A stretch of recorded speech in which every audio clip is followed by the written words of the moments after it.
What a year it's been for the Nationals closer Drew Storen.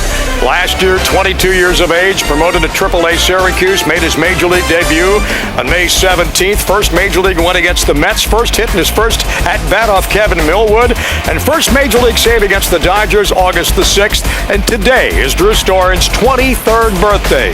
Drew, happy birthday, buddy. Thank you. Yeah, it's weird. It's going to take me a couple of weeks to get used to saying I'm 23 years old, but you know, I don't know. It still didn't sound right. Boy, Drew, what a rise from Stanford through the minor leagues to the major leagues at age 22. Yeah. Oh, yeah. It was a crazy year. I mean, to think about it, I actually got promoted to AA last year on my 22nd birthday, so this would be my AA debut. And now that I'm here, it's been a crazy year to say the least. It's got to make you feel pretty good too to know that this ball club found Matt Capps to be expendable, trading him off to Minnesota and giving you the closer's job as young as you are.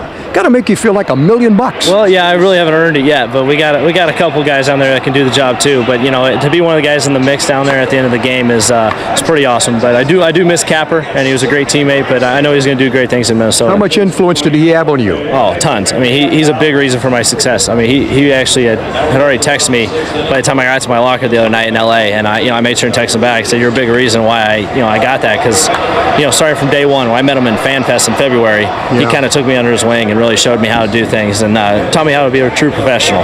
Difference between being strictly a reliever and a closer got to be from here to here. Yeah, I mean there's a big difference between what Miggy can do, coming in the 4th and 5th inning, throwing 4 innings, and coming in that 9th inning. I mean those are some of the toughest outs of baseball at the end of the game. And but at the same time, you got to be able to kind of judge the game and see when I'm going to go in, because I could go in the 8th and finish up and do the 9th. But either way, you just kind of have to be ready at any point from the 7th on. I got to also figure that if I'm your age, just starting off in the major leagues, and I'm throwing a guy like Pudge Rodriguez behind the plate, I got to be saying, wow, this is pretty neat. Yeah, it's kind of I say I cheat because I have a guy like that back there, because he knows the hitter so well that that he's going to know how to throw a guy and how to approach a guy. So I don't have to do a lot of thinking out there. And a lot of times my gut instinct's what he's calling anyway. So, and he's going to eat everything up back there. And I'm so lucky. Get my first save with him catching.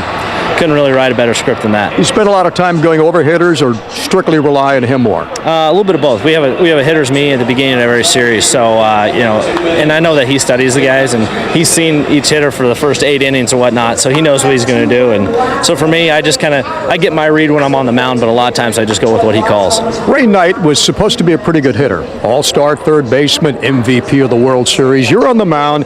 You're facing a guy in the twilight days of his career. What would you throw to the Fox? Well, from what I've heard from some coworkers, you can't get around the fastball. Yeah, keep that. Yeah, say that's what I've heard the word on the street. So I probably try to sink him a little bit. Yeah, stick with the fastball a little bit. But knowing me, I'll probably mix in a couple breaking balls just because I enjoy throwing breaking balls. Looking at video too, Drew, he steps in the bucket a lot, so you can kind of bring it in and out, throw it up tight, getting loose. I'd probably loosen up with some chin music, but just try to stick with that fastball. But try to, if he's stepping in the bucket, probably stick with a little bit of a slider. It'd be nice to have you come out of that bullpen tonight and nail down this win for the small club tonight, if you have to. Yeah, that'd be big. To get this homestand kind of turned around, got off to a rough start, but we had a good road trip, and I think coming back here and taking a couple series here would be great. Okay, Drew. Happy birthday to you. Congratulations. I appreciate it.